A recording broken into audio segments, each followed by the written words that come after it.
This is episode 298 of That Shakespeare Life. Just like the work of William Shakespeare, That Shakespeare Life is supported by listeners just like you who sign up to be our patrons. You can help support our show, contribute directly to programming, and get access to a library of bonus Shakespeare history content when you join us as a patron at patreon.com/thatshakespearelife. If you'd like to try out some of the history you learn about here on our show with games, recipes, and crafts straight from the life of William Shakespeare, then consider becoming a member of That Shakespeare Life.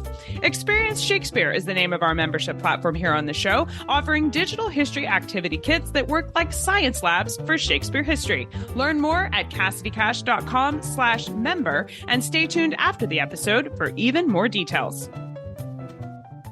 Hi, I'm Robin Ritchie of the Tewkesbury Mustard Company, and we make Tewkesbury mustard in the way that William Shakespeare would be very familiar. Another great method for studying the life of William Shakespeare includes listening to this. It's That Shakespeare Life with my friend Cassidy Cash.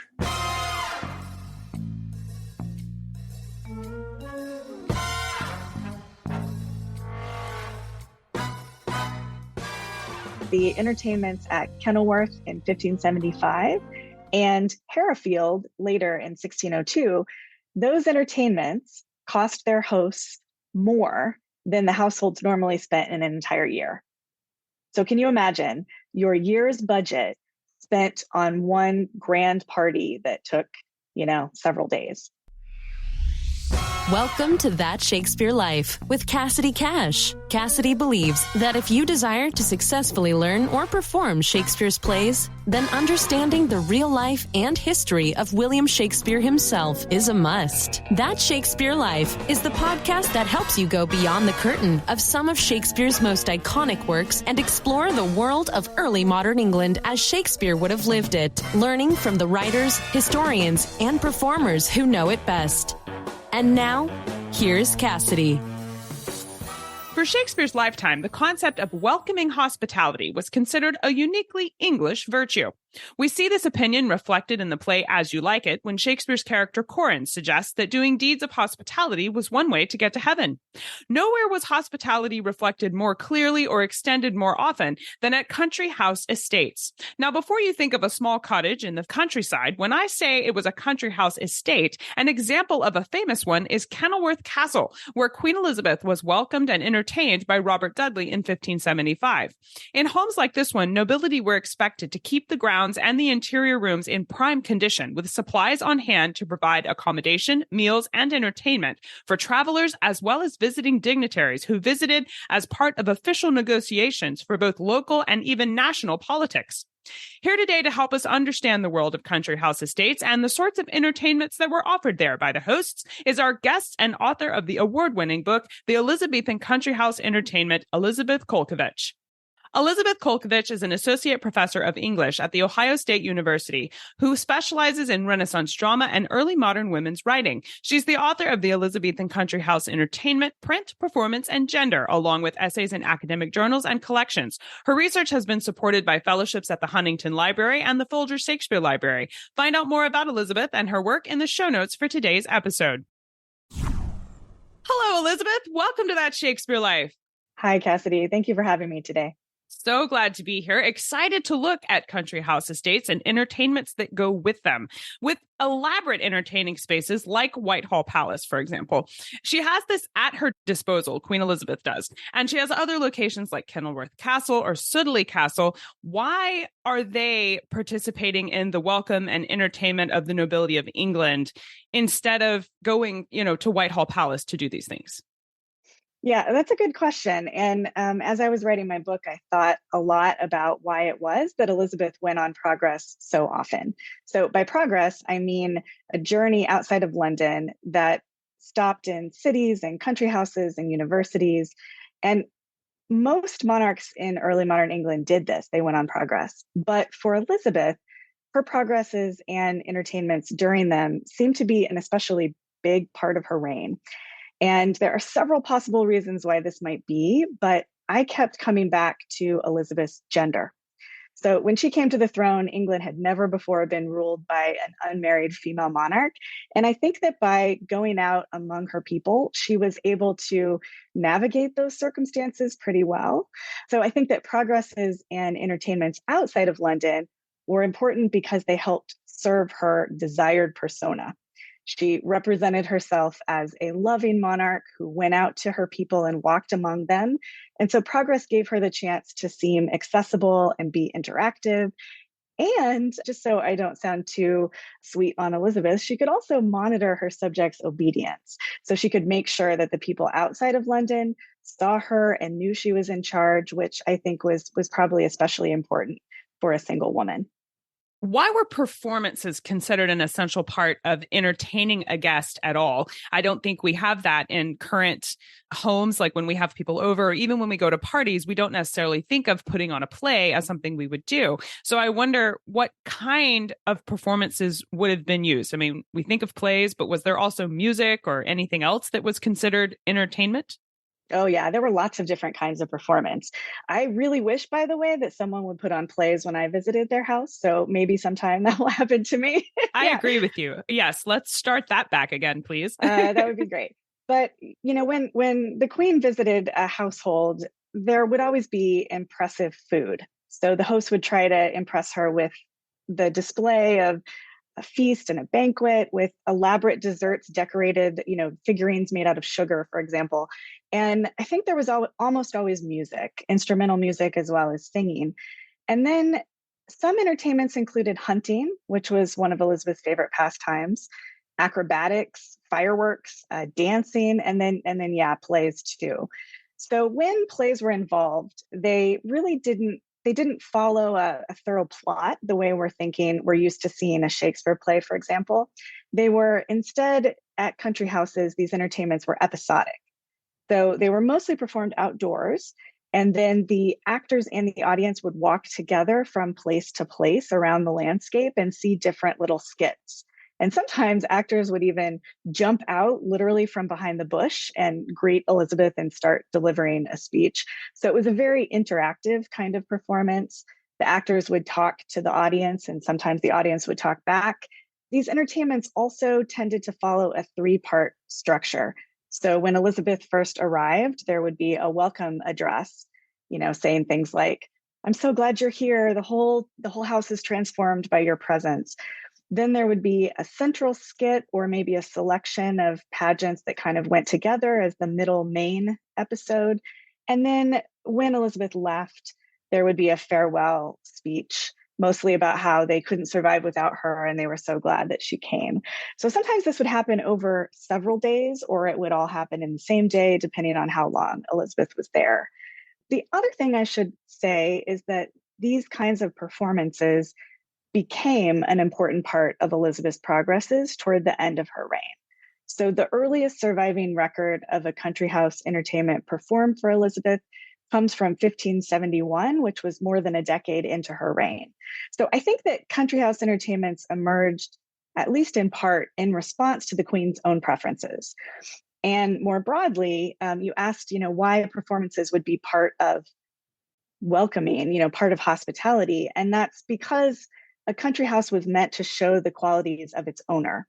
So if you provided good hospitality, which usually involved feeding and housing your guests, then it meant that the owners had good character. So you can imagine that if someone gave exceptional hospitality, like over-the-top entertainments for the Queen, that would mean that the owners were also exceptional in terms of their wealth, status, or character. So basically, the more impressive the performance, the better the hosts. What are some examples of country house performances that we know of were used specifically maybe for political gain? I would say all of them. So that's one thing that I say in my book is that country house entertainments were always political negotiations, especially between the host family and the Queen, although lots of other people were involved too. So they always merged the political and the personal. The host family would ask the Queen for increased favor and power, or maybe maintained favor and power. And the host family would also give the Queen political advice, whether she asked for it or not. So three examples come to mind, and I'll run through them quickly. The first one, if you've ever heard of a country house performance, it's probably this one at Kenilworth Castle in 1575. And this was hosted by Robert Dudley, Earl of Leicester, who was best known and is still best known for being Elizabeth's favorite and possibly rumored romantic interest. So I think my own reading of this entertainment at Kenilworth is that Leicester was trying to create a new public identity, not just as Elizabeth's favorite, but also as a military leader in his own right. So the entertainment is very much about how Leicester is prepared to lead some sort of military expedition. Now, this political gain was somewhat attained and somewhat not, because Elizabeth eventually gave Leicester a position like that in charge of an expedition to the Netherlands, but that didn't happen for another decade. So, maybe successful and maybe not. There are two other entertainments I want to mention. They happened in the same progress in 1591. So the first one was hosted by William Cecil Lord Burleigh, who was one of Elizabeth's, well, probably her very chief advisor. And his house at a place he called Tybald's in 1591, when she visited, he hosted an entertainment that asked specifically for two things. Can you please let me retire from active duty at court because I'm getting old? And can you please promote my son, Robert Cecil, who's very capable, to a top post at your court? So that was a very kind of personal plea.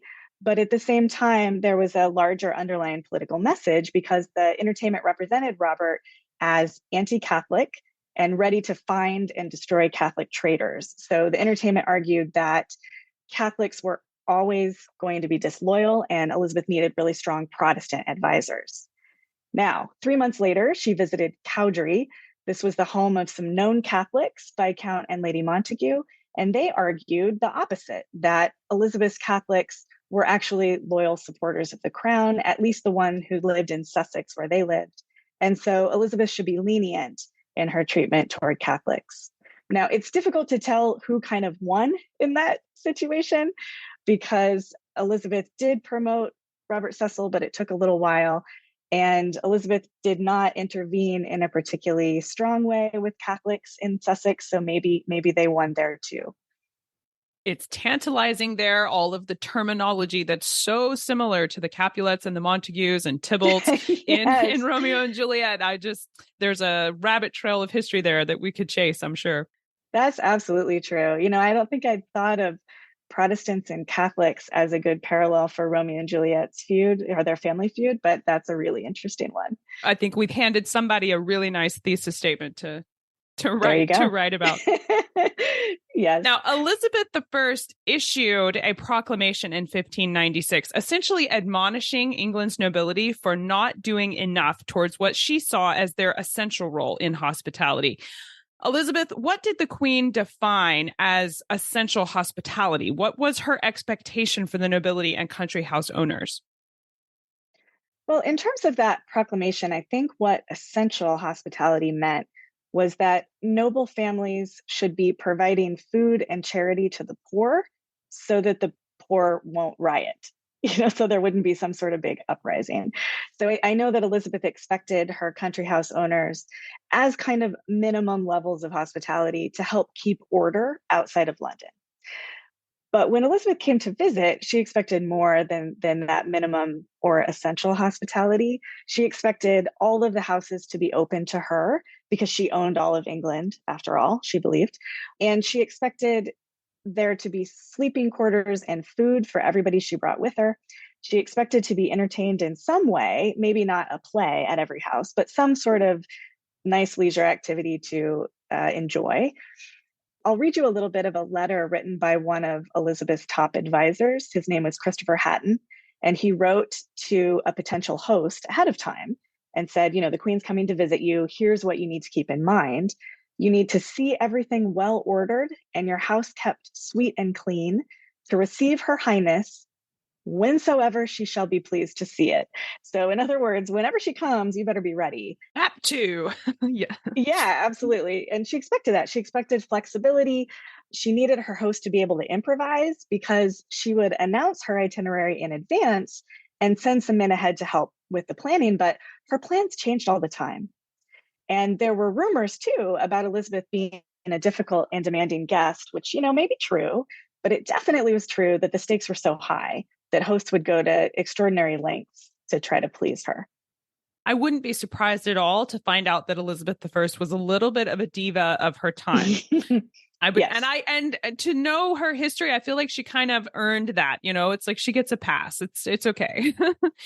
Yeah, I agree. One of my favorite stories, and not entirely sure it's true, but perhaps, is that somebody actually built a wall in their house overnight because Elizabeth the night before said it would be a good idea. Well, the house would look better if there was a wall here, and they wanted it to be there before she left, so they built it overnight. Yeah, I'm getting all the Mariah Carey vibes there, all of them. Yeah, I think that might be accurate. Entertaining at the highest level of government, as a matter of course, sounds outstandingly expensive, especially building walls in your house that weren't there before.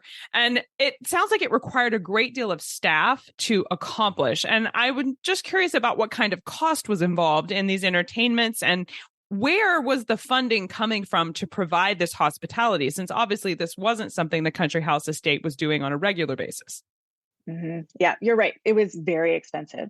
And so some people have said that part of why Elizabeth traveled outside of London is so that she didn't have to pay for her own entertainment.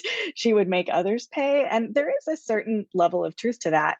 But the crown did pay for some of the expenses. So some of the money did come from court to help pay for these things. And it was really it takes a village kind of situation, because a host family, once they found out that the queen was coming, they would basically send feelers out to their whole network. Who can help? What can you provide? So extended family and neighbors would often send food and supplies to help with the cost. But it was the host family who bore the brunt of the cost most often. Sometimes this involved household renovations, either because the hosts thought that they, needed their house to look extra amazing, or because occasionally Elizabeth would announce that she was visiting a smaller house and it wouldn't accommodate all the people she was going to bring, so the hosts would have to expand. That happened a few times. The other thing I can mention to give you a sense of the scale of this is that the entertainments at Kenilworth in 1575 and Harrowfield later in 1602, those entertainments cost their hosts more than the households normally spent in an entire year. So can you imagine your year's budget spent on one grand party that took, several days? Pretty amazing. That is astounding amount of money to drop on what's essentially a party. But I suppose with all of the political entanglements wrapped up in it, there was some amount of believing it was worth it. This outlay was going to pay them back. Absolutely. I think it was an investment in their future. In her book, Elizabeth outlines the lives of several women who were in charge of running such country house estates, including Elizabeth Hoby Russell and Alice Egerton at Harefield. Elizabeth, tell us a little bit more about these women and what did their work and responsibilities include? I'm so glad you're asking about these women because they were really a joy for me to study. So country house entertainments were performed in domestic spaces at these women's houses. But when the queen arrived, the space also became overtly political. So that really fascinating merging of the domestic and political gave women opportunities to plan, write, and perform drama. And I do have evidence of women who wrote these and women who performed in these. And they did all of this while carrying out the traditional roles of elite housewife, mother, daughter, those sort of roles. So women like Elizabeth Russell and Alice Egerton supervised the entire event. So they would need to make sure that the meals were prepared appropriately and that there was enough food for everyone. Sleeping quarters were arranged, house was decorated, and probably the pageantry too. So I think they probably served in a kind of producer role or, a supervisor of all of that. So in terms of how a woman might use country house entertainment, I think Elizabeth Russell is a great example. When she hosted the Queen at Bisham Abbey in 1592, her two teenaged daughters performed speaking roles in the entertainment.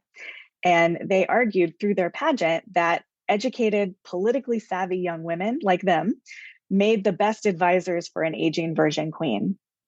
And then Elizabeth, then Queen Elizabeth, went to Sudley Castle about a month later.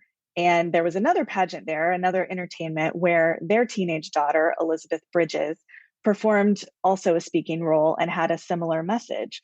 And the Queen must have approved of these messages because she invited all three of those women to be her maids of honor in the next few years. Very effective pageant they planned there. Well done, ladies. Now, one woman that entertained a queen at her house that's very closely connected to Shakespeare is Susanna Hall, Shakespeare's daughter. Now, she didn't entertain the Queen of England, but she did entertain Queen Henrietta Maria, wife of England's King Charles I, at New Place in 1643. Was this an example of Susanna performing the kind of hospitality duties we've been discussing? And does that indicate that she and her husband, John Hall, were of sufficient nobility as to be granted this visit from the Queen? I think this is such a great question. And I should say outright that I haven't studied this particular moment, this entertainment in detail. I'm calling it an entertainment because I'm imagining it as various kinds of entertainments might happen here. But I haven't studied this in detail myself. But I think you're right that we can assume Susanna must have had important responsibilities when she supervised this visit. So I think we can use the kind of strategies that I used when I tried to figure out how women were involved in Elizabethan country house entertainments to think about how Susanna might have been involved in this one. So one thing that I would always do is think about what other people might have been there, what men in the family might have been involved. And for Susanna's case, she was clearly the woman of New Place, which she'd inherited from her dad. She was also widowed at this time. And she and her husband had only had one child, a daughter, so she didn't have any sons. She did have a son-in-law by 1643, I think, and I believed he lived nearby, and so he could have been involved. But it does seem like Susanna would have been the primary host when the Queen came to visit. The other thing that interests me a lot is that this visit happened at the beginning of the English Civil War. And so perhaps Henrietta Maria was there at Stratford because she wanted to learn about Shakespeare because she was a theater lover. But I would imagine that she had some pretty urgent political issues on her mind too. I wonder what she was doing at Stratford. And, this, you talked earlier about somebody having a great thesis to pursue. I would love for somebody to research this event in greater detail and see if anything I've said here might be right. I certainly hope someone chases that historical rabbit and report back to me. I want to know too. Yes. Now, are there any examples of country house entertainments that show up in Shakespeare's plays? And you mentioned that probably had Shakespeare been alive, he would have been involved there at Susanna's hosting of Henrietta Maria, I would assume. But I wonder if he would have attended any during his lifetime. Is that something someone like Shakespeare would have gone to? Yeah, I think it's certainly possible. So I've read other people speculating that maybe Shakespeare went to the Kenilworth entertainment himself. Shakespeare would have been 11 and he lived not terribly far from there. The Kenilworth entertainment was certainly an enormous event that drew large crowds, not all of them elite people, but commoners in the area as well. And so, yeah, it's possible that Shakespeare was there, but there's no evidence that he was. I couldn't find anything that linked Shakespeare directly to Kenilworth, so I can't say that. But I do think it's very, very likely that Shakespeare knew about these entertainments. And one way he could have known about them is by reading about them. So I studied 17 country house entertainments that I could find that had surviving texts. And of those texts, 11 of them were printed. Most of them were printed in London and they were sold in London bookshops, sometimes the same shops that would later sell Shakespeare's plays in a few years. These books of country house entertainments served as news for people who couldn't be there. And they also served as literature, kind of as drama, printed drama. And some of these entertainment books were popular enough to be reprinted. So somebody must have been buying them. And I think it's very likely that Shakespeare encountered some of these entertainments in print. He also might have heard about them from his fellow actors later, because most of the entertainments involved some hired professional players performing some of the roles. I already mentioned that some people in the household did that, but they also had professional actors too. So it's not too much of a stretch to imagine sometimes Shakespeare would have heard stories about what it was like to perform in these entertainments. It seems like there are a lot of connections there for Shakespeare, either people in his playing company or certainly colleagues that he was with. That was a part of the industry that he would have known about and been connected to, even if he wasn't involved personally. Absolutely. I believe strongly that these country house entertainments were really important in their day and that they were cultural events people would have heard about, even if they weren't there in person. You also asked in your question whether there are any examples within Shakespeare's plays, and I can cite a few moments when I think Shakespeare is alluding to country house entertainments. So in Midsummer Night's Dream, the character Oberon has a line about riding a dolphin's back. And this seems to refer to a specific moment in a water pageant when an actor sang on a dolphin's back, probably at the Kenilworth Entertainment, but possibly at the Eltham Entertainment in 1591. In Love's Labour's Lost, there's a scene where the princess and her ladies are hunting, and it seems to me to recall the Queen's progresses. And then in The Merry Wives of Windsor, the play ends with a kind of country house entertainment planned by women, performed in part by women, and featuring imagery that was central to country house entertainment at the end of Elizabeth's reign, like fairies and the Fairy Queen. And that fairy imagery is all over Midsummer Night's Dream too. So I think there was a lot of crosstalk between the country house entertainments and Shakespeare's Elizabethan plays. I know we would love to dive into the history of country house entertainments further and explore some of these rabbit trails that we've mentioned during our conversation today. And as the resident expert on country house entertainments, please point us in the right direction. What are some of your favorite books or resources you can recommend we use if we're new to this idea and we want to explore it further? Sure. So if you'd like to know more about the history of Elizabeth's progresses, then I strongly recommend a book by Mary Hill Cole called The Portable Queen. She's a historian, and it's an academic book all about Elizabeth's progresses. It was incredibly useful to me as I wrote my book. And it's also very readable, so you don't have to be an academic to enjoy it. If you'd like to read some country house entertainments for yourself, and I do have to warn you, they're not as good or as fun to read as Shakespeare's plays, but they're extremely interesting. So I would direct you to a book called John Nichols' The Progresses and Public Processions of Elizabeth, a new edition of the early modern sources. It came out in 2014, and it is based on an 18th century source. It's a very expensive 5-volume set. Maybe you could find it at your library. And I think volume 2 is especially useful for reading the kinds of entertainments I study. If you'd like to know more about one of the women behind a country house entertainment, then I recommend Vanessa Wilke's book, A Woman of Influence, The Spectacular Rise of Alice Spencer in Tudor England. Alice Spencer, later known as Stanley, later known as Egerton, and also called the Countess of Derby. She's the one who hosted with her husband the Harefield Entertainment in 1602. Vanessa Wilke's book is really good. It's a biography written for a popular audience. The Countess of Derby had a really fascinating life, so I would recommend that. And then finally, if you are able, the very best way to imagine what these events were like is to visit an English country house. I would recommend Kenilworth Castle or Sudeley Castle, because both of them have ruins that date to the Elizabethan period.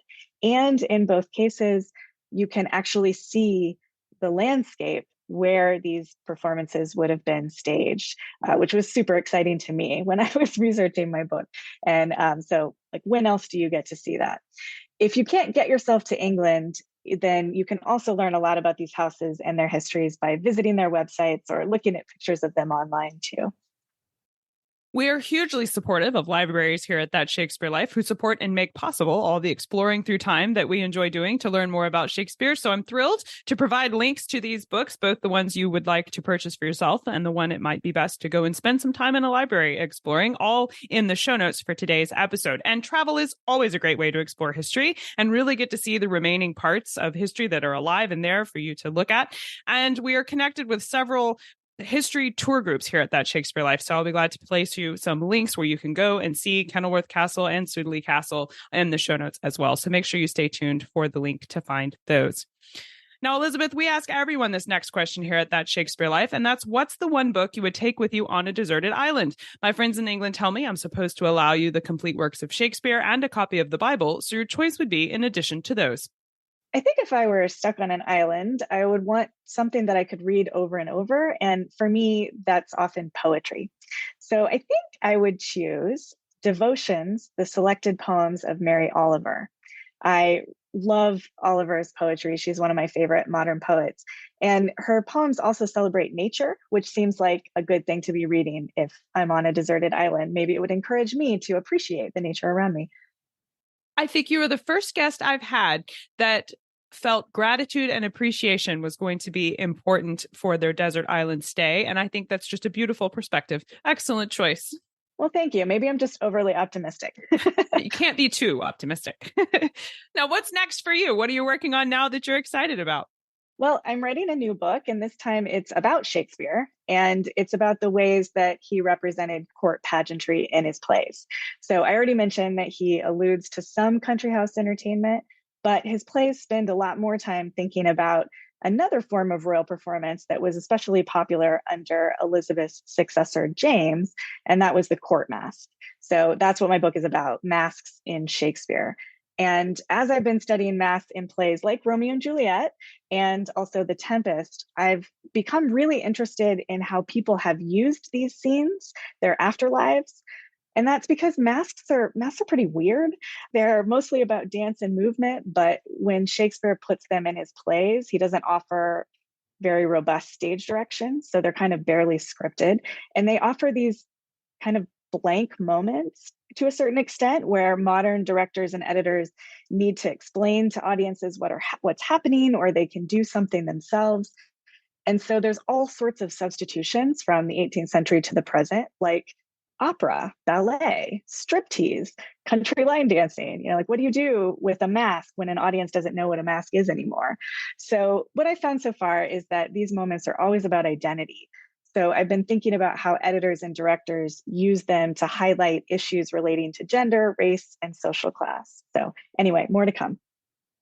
If you end up exploring Romeo and Juliet further, report back to us if you discover anything on those Montagues and Tybalts and the Country House Entertainments. My brain is still spinning about that one. I will do so. Elizabeth Kolkovich, thank you so much for being here today and taking us through the history of what Country House Entertainments are and how understanding them helps us understand Shakespeare just a little bit better. This has been a fun conversation, and I thank you for being here.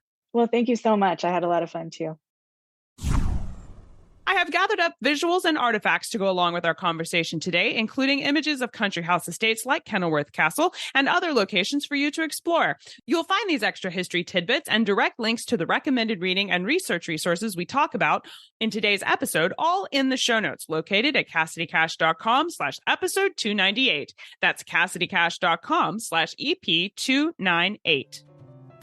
If you'd like to dive even deeper into the life of William Shakespeare, to try out some of the history from turn of the 17th century England with activities you can do at home, like making your own 16th century Tudor soap balls, learning how to make iron gall ink, or playing the card game Naughty, which shows up in Shakespeare's Two Gentlemen of Verona, then consider becoming a member at That Shakespeare Life. Members of Experience Shakespeare get access to a library of hands-on history activity kits that work like science labs for Shakespeare history. Each kit comes with a video tutorial, supply list, and step-by-step instructions. Plus, each kit coordinates with both Shakespeare's plays and specific episodes of our show, making it easy to add the activities right into your classroom lesson plan or home study about Shakespeare history. Experience Shakespeare is a great way to cook, play, and create your way through the life of William Shakespeare. Learn more and sign up today at CassidyCash.com/member. Patrons of That Shakespeare Life get 40% off membership to Experience Shakespeare, along with insider access to over 150 additional episodes of our show, not available on public listening platforms. Patrons get to suggest topic ideas, see sneak peeks of upcoming guests, and have the opportunity to submit their own questions they'd like to be asked during an interview.